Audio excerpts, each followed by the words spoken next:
এখন বাসন মাজছি, বাসন মেজে দিয়ে আর তোমাদের বাজারে গেছিলো যে এদিকে ইলিশ মাছ এনেছি, এই ইলিশ মাছটা রান্না করবো। আর কী রান্না করবো বাসন মেজে বিছনাটা তুলেছিল, তারপর আমি বাসনটা মাজছি।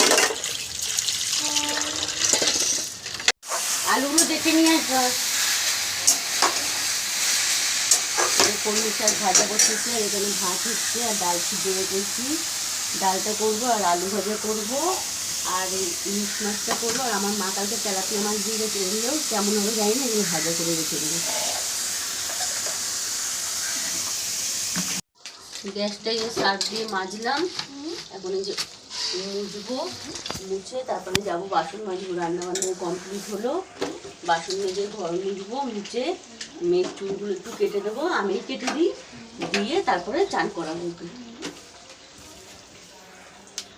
পার্লারে গেলেই পয়সা খরচা।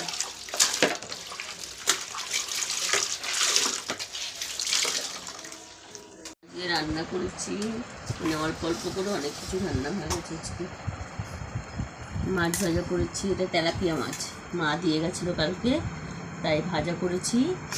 আর আলু ভাজা করেছি, আর আমি যেহেতু মাছ কাটতে পারি না তাই কেমনভাবে কেটেছি, তাই আর শাক ভাজা করেছি। আর ডাল রান্না করেছিলাম, আর এই যে ইলিশ মাছ। যেহেতু মাছ আমি কাটতে পারি না, কাটতে হয়েছে বলে কালকে, তাই কেমনভাবে কেটেছি, মানে ভালোভাবে মাছ কাটতে পারি না। তোমার দাদা মাছ আনলে কেটে আনে, মা এইভাবে দিয়ে গেছিলো গোটা মাছ, ওই জন্য এইভাবে কেটেছি।